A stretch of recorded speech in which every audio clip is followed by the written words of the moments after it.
Salve, camaradas! O tema do vídeo de hoje é: a popularidade do governo Lula caiu. O que diz a economia brasileira?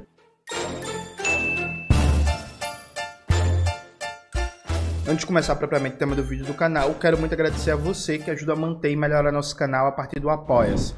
Seu apoio é fundamental para a gente continuar o nosso trabalho. Note, essa semana o que mobilizou o debate público foi que saiu pesquisa da Quest, pesquisa da Atlas, mostrando uma queda de popularidade consistente do governo, inclusive nos setores da classe trabalhadora que o lulismo mais tem forças, em que recebe até 2 salários mínimos, inclusive no Nordeste. Claro que a queda de popularidade de avaliação positiva foi menor no Nordeste e entre quem ganha até 2 salários mínimos, mas até aí aconteceu uma queda, ou seja, o que mostra uma tendência geral de queda de popularidade. E aí a gente vai trabalhar algumas coisas aqui que são fundamentais. Eu não quero repetir alguns argumentos que eu usei no vídeo passado, a despolitização do debate econômico no Brasil. Bota na tela, Maxwell, por favor, em que eu mostro, por exemplo, que a geração de emprego do último ano do governo Bolsonaro para o primeiro ano do governo Lula foi pequena, em que eu debato coisas como ainda hoje no Brasil, gente, existem 10 milhões de pessoas passando fome. É que o povo esqueceu, né? Quem tem fome tem pressa, né? Esqueceu. Só lembra desse bordão na época da eleição. Em 2026 vão lembrar de novo. Ainda tem 10 milhões de brasileiros passando fome. O nível de formalização da força de trabalho está muito baixa.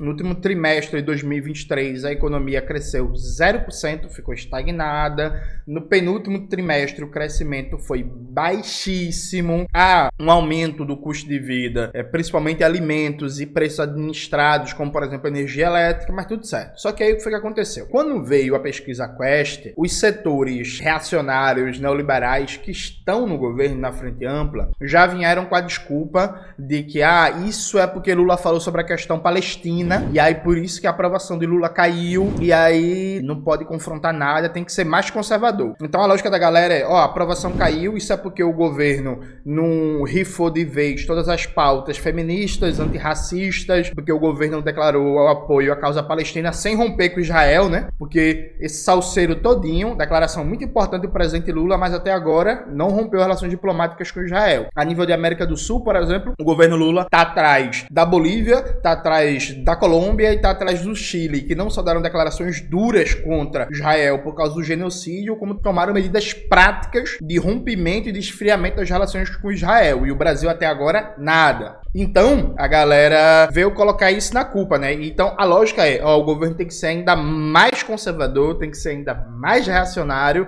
tem que ser ainda mais recuado, porque senão vai perder base nos evangélicos. E veja, isso não é verdade. Vamos aqui analisar alguns dados. Eu estou muito baseado, inclusive, em análises do jornalista Mauro Lopes, da revista Fórum, que é um cara sensacional, um ótimo analista de pesquisa. E aí, aqui, né, a primeira coisa que a gente vai olhar, isso aqui é matéria da Carta Capital sobre a pesquisa Atlas. Governo Lula, pela primeira vez, a Atlas capta desaprovação superando a aprovação, e aí a Carta Capital explica um pouquinho e tal, e aí vem o Mauro Lopes aqui analisando o que é a pesquisa Quest. Antes disso, eu quero ler para vocês uma reflexão que o Mauro Lopes postou em um grupo que a gente faz parte sobre a pesquisa Atlas e a pesquisa Quest. O que existe de semelhante, o que existe de diferente, como é que dá para comparar. Vamos lá. O Mauro Lopes, ele diz o seguinte: a pesquisa Atlas tem diferenças em relação à Quest. Na captura dos dados, Atlas é por internet e Quest presencial.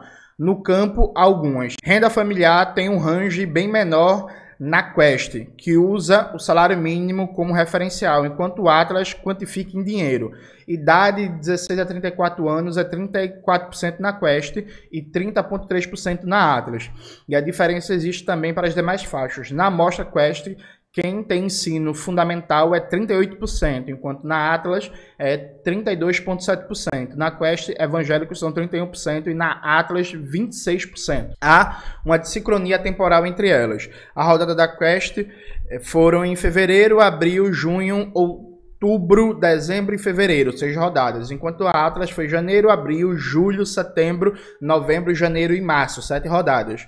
Quanto aos resultados, a pesquisa Quest identifica um momento auge positivo para Lula e seu governo em agosto e uma queda persistente desde então. Na Atlas, há uma linha de continuidade, com oscilações menores e uma queda firme entre janeiro e março.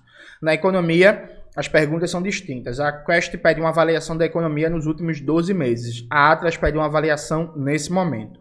As pesquisas flagram uma deteriorização na avaliação popular em momentos distintos, a partir com o crescimento entre agosto e outubro na Quest, entre janeiro e a partir de janeiro na Atlas. Ainda em economia, o desânimo do olhar para o futuro é mais sincrônico entre as pesquisas. O momento de menor desalento para a Quest é agosto, 22% de pessimismo, e o auge de fevereiro, 31%. Para a Atlas, o melhor momento é novembro, 32% de pessimismo, e o pior março, 42% de pessimismo. A Quest tem uma pergunta interessante sobre a percepção de aumento do preço. A Atlas não. A Atlas tem questões sobre os problemas do país, destaque para a criminalidade de tráfico e corrupção, algo que não é elaborado pela Quest. A Atlas mensura a imagem de uma lista razoavelmente extensa de políticos. A Quest não tem essa questão. O único político com saldo positivo de imagem é Tarcísio. Então, o Mauro Lopes faz aqui uma comparação de metodologia, de base de dados, de dinâmica de pesquisa entre a Quest e a Atlas e mostra que, a despeito das diferenças, as duas pesquisas captam uma piora na avaliação do governo Lula sobre a economia. E aí a gente tem aqui a análise do Mauro Lopes para provar que não foi a questão palestina que reduziu a popularidade do governo Lula, né? E aí o Mauro, ele trabalha uma série de dados da pesquisa Quest. Aqui, nesse primeiro quadro, a gente já vê o seguinte: a aprovação do trabalho do presidente Lula está fazendo. Há uma tendência de queda aqui, ó, desde agosto, percebe? Então, assim, muito antes, inclusive, da ação militar do Hamas, dia 7 de outubro, há uma tendência de queda, claro, uma tendência de queda que não é acentuada, mas é uma tendência de queda. E aí lembre-se que no penúltimo trimestre a economia brasileira cresceu muito pouco, quase a estagnação. E no último trimestre a economia ficou estagnada. Olhe bem para esse gráfico e perceba que o nível de dinamismo do crescimento econômico baixo acompanha mais ou menos a queda de popularidade do governo. Então, vamos acompanhando isso. Vamos lá. A avaliação geral do governo Lula, e aqui também tendência de queda, muito antes de questão palestina, muito antes de tudo. Aí aqui tem a pergunta da Quest, que é uma pergunta, inclusive, muito mal formulada, que é: Lula exagerou ao comparar o que aconteceu em Gaza ao que Hitler fez na Segunda Guerra? A pergunta já é tendenciosa, porque pergunta se teve exagero. Era para perguntar o que a pessoa acha, certo, errado, positivo, negativo. Mas tudo bem, 60% acham que exagerou. E aí, popularidade do governo Lula de acordo com a religião católica também tem uma tendência, embora menos acentuada, de queda, né, na aprovação. Evangélica é uma tendência mais acentuada, mas assim, essa tendência também vem de agosto, como vocês podem ver aqui, é a partir do pulsor do mouse, né, vem já de agosto. A aprovação do trabalho que o presidente Lula está fazendo, faixa de idade cresceu muito, a desaprovação de jovens entre 16 e 34 anos, entre 35 e 59 também cresceu, embora menos, e 60 ou mais se manteve estável. Aprovação do trabalho que o presidente Lula está fazendo, público feminino, também cresceu a desaprovação, masculino também cresceu, embora mais ou menos estável também, dentro da margem de erro. E a aprovação do presidente Lula em quem ganha até 2 salários mínimos. Isso aqui é o mais preocupante, porque essa aqui é a principal base do lulismo, né? A principal base eleitoral. Veja, cresceu também de 31%, chegou a 36%. E aqui, de 2 a 5 salários mínimos, cresceu de maneira substantiva. E mais de 5 salários mínimos se manteve mais ou menos estável, né? Aprovação do trabalho que o presidente Lula está fazendo. E aí vem critério racial, né? Cresceu entre a população parda, desaprovação, cresceu entre a população branca e cresceu entre a população preta. E aqui vem por região. O Nordeste continua alta aprovação, mas também cresceu a desaprovação. O Sudeste cresceu muito, o Sul cresceu muito e o Centro-Oeste está mais ou menos estável, né? O que é que esses gráficos mostram, gente? Uma sensação generalizada de as coisas estão piorando. O que é que a pesquisa Quest mostra? A pesquisa Quest mostra que mais de 70% das pessoas consideram que, por exemplo, a comida está mais cara, percebe? E que a expectativa positiva sobre a economia diminuiu muito. Se vocês pegarem, por exemplo, a pesquisa inteira ou lerem o texto do Mauro Lopes, vocês vão ver o dado que é muito preocupante, que é, para 38%, a economia piorou nos últimos 12 meses. Um percentual 12 pontos acima dos que acreditam que ela melhorou. E aí, 73% dos entrevistados, como eu falei, acham que a comida está mais cara. Em 2023, tivemos uma redução da safra para consumo interno. Então, o trigo, a safra foi reduzida reduzida 22%, laranja 7%, arroz 3%. Quem faz mercado, quem faz feira, percebeu que o arroz, a laranja, o melão, a cebola, a maçã, tá tudo mais caro. Gente, o que é que tá colocado? Há aqui uma série de fatores que explicam essa queda da popularidade. Vamos primeiro para os fatores secundários. A comunicação do governo Lula é uma comunicação péssima, tosca, em vários aspectos. O governo basicamente investe numa lógica de comunicação tradicional, que é dinheiro para propaganda na televisão e na mídia burguesa. E é basicamente isso. E a presença nas redes sociais é um negócio que não engrena, percebe? É um negócio muito a cargo, inclusive, da própria comunicação direta do perfil do Lula. Então, assim, não é uma estratégia de comunicação digital eficiente, não é uma estratégia para fazer frente ao bolsonarismo, é uma comunicação tradicional, isso é um dos fatores. O segundo fator é a própria presença da extrema-direita, né? Agitando, fazendo campanha, mentindo, fazendo denúncias permanentes. Extrema-direita, inclusive, muito ajudada pelo governo. Por exemplo, não sei se vocês viram isso, mas assim, o Ministério Público Federal de São Paulo, que é um órgão que, meu Deus do céu, ultra-reacionário, ele pediu o cancelamento das concessões da Jovem Pan. A Jovem Pan, aquele veículo oficial do genocídio bolsonarista durante a pandemia. Sabe o que foi que o governo Lula fez via AGU? Ele pediu para não cancelar as concessões, para manter a Jovem Pan com suas outorgas de rádio. Sabe, gente? Assim, o governo Lula ficou à direita do Ministério Público de São Paulo, o tucanistão oficial. Esse é o grau do absurdo da coisa. O governo Lula ficou à direita do Ministério Público de São Paulo e defende a manutenção da outorga, das outorgas de rádio da Jovem Pan. Então, assim, não combate a extrema-direita, não enfrenta a extrema-direita e faz uma propaganda muito eficiente, principalmente nas redes. Mas não só. Tem um elemento também que é muito importante, de que esse governo, ele aposta na desmobilização permanente como forma de construir uma governabilidade mais tranquila. Então, desmobiliza os aliados, desmobiliza professor, desmobiliza estudante, desmobiliza movimento social, tudo que você imaginar. Nega-se diálogo,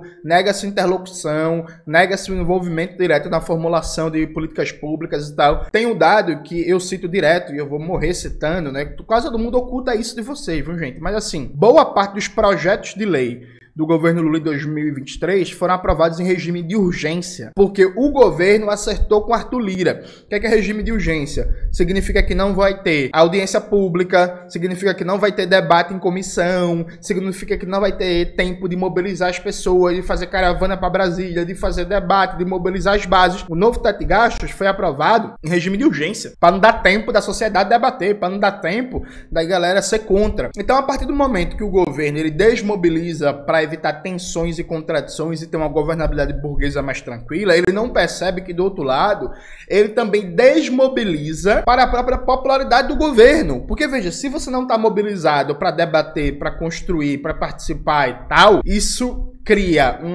estimula, né? Melhor, estimula, não cria.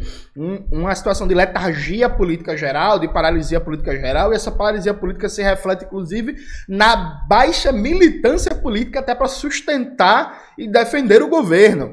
Então, assim, a conciliação de classes, ela cobra um preço também nos elementos de popularidade, percebe? E, claro, tudo isso dentro de um quadro político que aqui é a questão principal. Veja, gente, a economia não está indo bem. Por que eu digo que a economia não está indo bem? Eu acho que há aqui no governo uma falta de percepção realista das coisas. Por quê?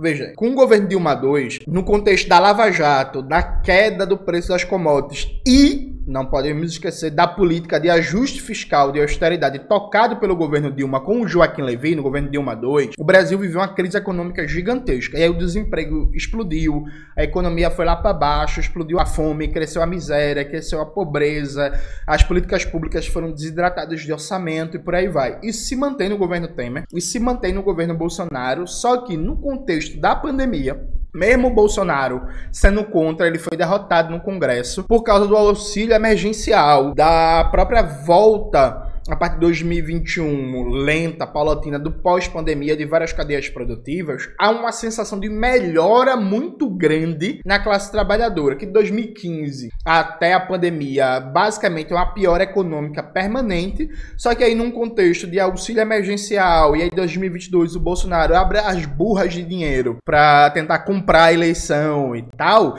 gente, em 2021 a economia cresceu 4,8%, sabe? Em 2000 2022 a economia cresceu 3%. Teve pesquisas mostrando, foi um dos maiores índices de redução da pobreza e da miséria no Brasil em 2022 por causa dos auxílios que o Bolsonaro criou em cima da hora para tentar ganhar a eleição. Então, assim, houve uma situação de melhora econômica. Só que essa situação de melhora econômica, esse dinamismo, o governo Lula ele consegue manter essa sensação no primeiro semestre de 2023 por causa, fundamentalmente, dos efeitos da PEC de transição, que liberou mais de 150 bilhões de reais a mais de gasto público. Teve também um certo crescimento muito importante, ainda no contexto de recuperação residual de cadeias produtivas no pós-pandemia e safra recorde de soja, que possibilitou também, né, certa saldo positivo na balança comercial, entrada de dólares e por aí vai. O que acontece? A partir do segundo semestre, esse dinamismo já começou a ser reduzido, porque os efeitos do expansionismo fiscal de 2021 e 2022 do governo Bolsonaro já tinham se dissipado, os efeitos da PEC de transição também já estavam abrandando, a safra recorde de soja de 2022, que teve efeito em 2023, não se repetiu, né, no decorrer do ano, tanto que inclusive em 2024 agora o agronegócio vai ter um lucro menor e há também tendência de queda de preço de várias commodities. Então a gente termina 2023 com um cenário que é a geração de emprego está muito baixa, não há nenhuma medida estrutural desse governo para reduzir o custo de vida. Então, por exemplo, o governo não está fazendo uma política contento para aumentar a produção para o mercado interno de arroz, de feijão, de laranja, de batata, de maçã, de tomate, por aí vai. Então há uma tendência, inclusive por causa das mudanças climáticas, dos eventos extremos, de alta do preço dos alimentos. O governo não enfrentou a contento a questão do PPI na Petrobras para baixar o preço dos combustíveis, não enfrentou a contento o problema do setor elétrico e nem vai tomar de volta a Eletrobras privatizada. Então, assim, o povo brasileiro também não entende muito bem todas as minúcias do Pacto Federativo, então a conta de luz aumentou, a culpa é do governador, da governadora e do presidente. Paciência, né? É isso. E aí há um certo aumento do custo de vida. O programa Desenrola não está andando a contento. Então continua com milhões de trabalhadores com nome sujo, né, excluídos da possibilidade de compra porque estão negativados. E há dados que ninguém no campo progressista fala, mas que tem efeitos muito negativos na popularidade do governo. Então, por exemplo, o governo se orgulhou nessa sanha austericida de excluir mais 2 milhões de pessoas do Bolsa Família. Bota aí na tela, Maxwell, a notícia, por favor. Qual é o argumento do governo? Essas pessoas estavam em uma situação ilegal. O governo Bolsonaro bagunçou pra caramba o CadÚnico, bagunçou pra caramba as estruturas de cadastramento e controle disso. E aí aconteceu sim, isso é verdade, que muitas famílias trabalhadoras meio que se cadastraram, subdividiram. Vamos imaginar, tem uma família com 6 pessoas, né? Tem a mãe, 2 filhos, a tia que mora junto porque não tá conseguindo pagar o aluguel, mais um filho, mais a filha já é casada, junto com o marido e mais um filho. O que aconteceu no governo Bolsonaro foi, dada a bagunça generalizada que estava ali na máquina pública, essa família, por exemplo, se subdivide em 3, cada um consegue um endereço, pai, não sei o que, se cadastra e estava recebendo 3 Bolsa Família. Cada pequena fatia dessa família. Aí o governo Lula, num processo que, veja, não é que está errado, mas um processo de recompor o CadÚnico, reorganizar a máquina pública, desse discurso de austeridade, de corte de gastos, sai passando um cerol. Excluiu mais de 2 milhões de pessoas do Bolsa Família. Só que qual é o problema? Excluiu milhões de trabalhadores do Bolsa Família que estavam recebendo ilegal, só que dentro de um contexto que a economia não está gerando emprego, não está gerando aumento de renda, para que essas famílias compensem, né, a perca dessa renda. Então, assim, você tem no subterrâneo das coisas vários dados preocupantes. Então, o preço da passagem está subindo. A galera coloca a culpa no governador, mas coloca também no presidente. O preço da gasolina não está baixando a contento, como se deveria. O preço do custo de vida subindo, o preço dos alimentos subindo. A geração de emprego está muito baixa. Então, há uma sensação de que de 2021 em diante, houve uma tendência de uma percepção de melhora na economia. E aí, gente, veja, não adianta, se você prega despolitização, reclamar do povo trabalhador uma outra politização. É isso mesmo. Vocês estão pregando social liberalismo, não estão pregando despolitização, estão comemorando o PIBão. Pois bem, a percepção imediata do povo foi que a vida estava melhorando. Por quê? Não se sabe Deus. Mas é isso, a recuperação de cadeias produtivas, Auxílio Brasil, depois o Bolsonaro tentando comprar a eleição, a vida estava melhorando. E há uma percepção de redução de ritmo da melhora da vida, percebe? Porque, de fato, a atividade econômica ela vem desacelerando. Porque se você pega em série histórica, você vai ver, em 2021 o PIB cresceu 4,8%. Em 2022 cresceu 3%. Em 2023, 2,9%. Só que nesse 2023, nos últimos 2 trimestres, a atividade econômica quase que estagnou. Então, assim, o nível de formação bruta de capital, eu mostrei isso no meu vídeo, né? Sobre a despolitização do debate econômico, cresceu menos de 3%, o que indica uma tendência de queda dos investimentos. Investimento público e investimento privado estão em baixa. E aí, o que é que significa? Em 2024, a expectativa dos próprios economistas oficiais do governo é um crescimento na casa de 2%, menos que em 2023. E preste atenção, nesse primeiro semestre, você teve o pagamento dos precatórios, que foi mais de 90 bilhões, você teve o carnaval, que movimentou bilhões na economia.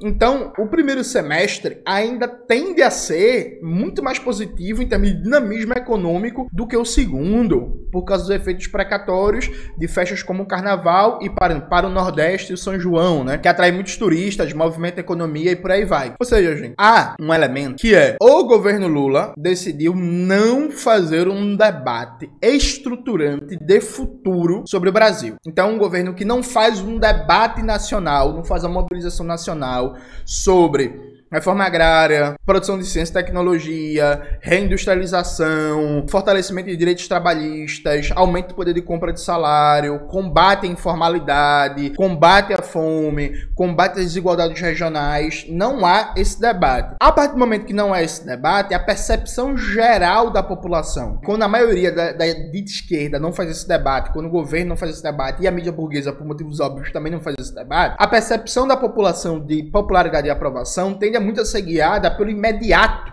da economia, pelo imediato da economia. É isso. E aí, como é que tá no imediato? No imediato, as coisas estão piorando. Aí alguém fala assim, mas Jones, frente ao governo Bolsonaro, tá melhorando. Depende do índice. Porque, veja, é claro, eu não tô dizendo que o governo Lula é pior que o governo Bolsonaro. O que eu estou dizendo é que há uma certa percepção da população de que a melhora econômica que ele viveu a partir de 2021 está se abrandando, está indo embora, que as coisas estão piorando.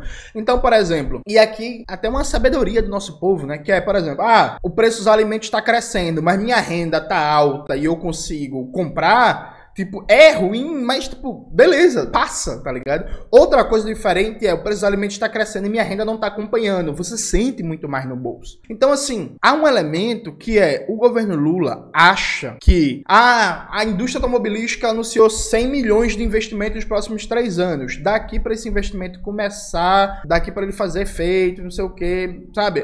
O governo Lula ano passado viajou para a China e fechou 50 bilhões de dólares em acordo. Meu irmão, daqui para todos esses investimentos se concretizarem vai demorar uns 10 anos, tá ligado?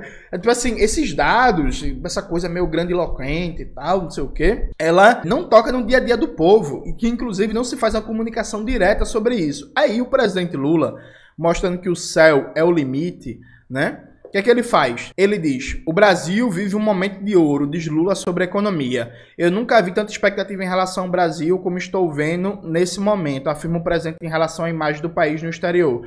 Veja, gente, tipo assim, Lula, meu Deus do céu. Gente. O Brasil tem 10 milhões de pessoas passando fome. O Brasil tem 50 milhões de trabalhadores na informalidade. O Brasil tem 7,2% de desemprego, fora os desalentados. O Brasil tem 70% da população vivendo com até 2 salários mínimos. O Brasil tem, nesse momento, um aumento cada vez maior da dependência, né? E da vulnerabilidade externa, em que cada vez mais se importa diesel, se importa material médico hospitalar, se importa fertilizantes, se importa máquinas e equipamentos, tudo isso com consequências de longo prazo, né? Além de medidas bastante impopulares por parte do governo, como essa tributação sobre a Shein, a Shopee e essas compras online, né? Sem nem entrar no mérito, nem debater isso agora, essa isso é bom, se deve fazer, não. Mas assim, é impopular e não tem uma contrapartida. Então veja, há um problema, e eu venho falando isso desde o ano passado. Esse ano começa a valer o novo teto de gastos. Então o governo já está se antagonizando com o funcionalismo público federal, mais 2 milhões de pessoas entre ativos e aposentados, que não vai ter reajuste. As universidades tiveram 310 milhões de cortes no orçamento. A UFBA, a UFRJ está dizendo que só tem orçamento para até junho. O grau de políticas públicas direcionadas à própria base organizada do lulismo tende a diminuir. Governos estaduais ligados ao PT, como o do Rafael Fontinelli no Piauí, estão atacando os professores. Então, por exemplo, a Universidade Estadual do Piauí está em greve há meses. E o que foi que o Rafael Fontinelli, governador do PT do Piauí, fez? Pô, perseguiu praticante sindical, cortando salário de professor grevista. Anos e anos de governo do PT e os salários defasados, sem plano de cargos e carreiras, a universidade sem biblioteca adequada, sem infraestrutura adequada, tudo caindo aos pedaços,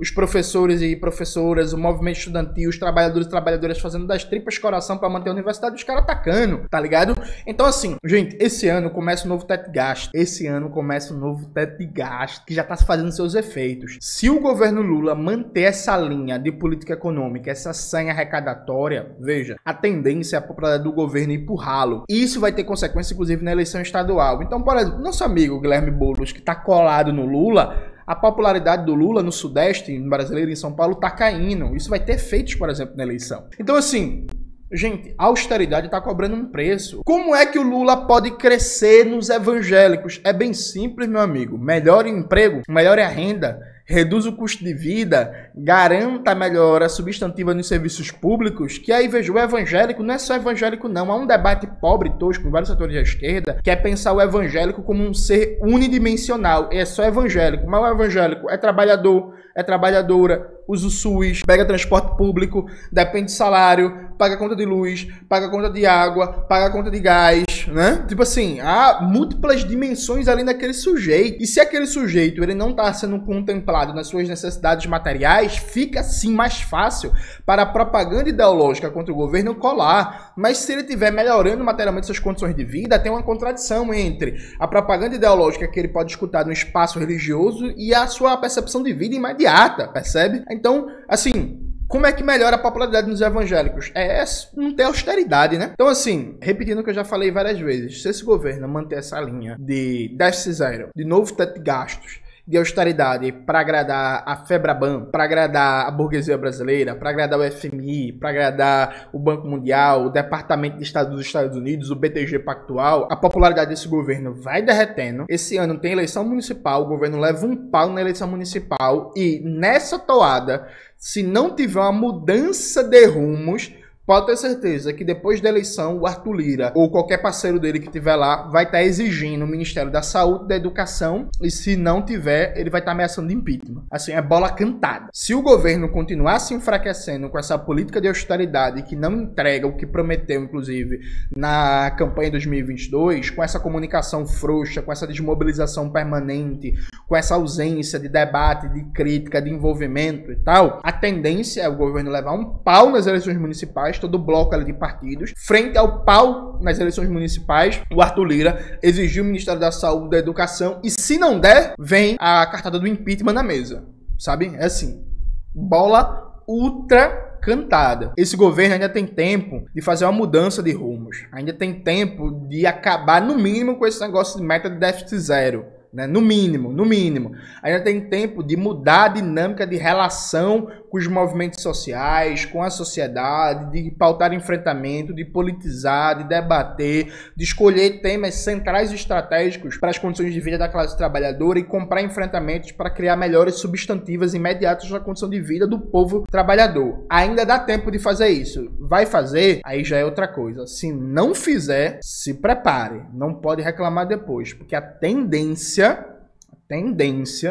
vai ser uma popularidade caindo cada vez mais, com um Congresso ultra reacionário e agressivo. O resultado disso a gente já viu esse filme.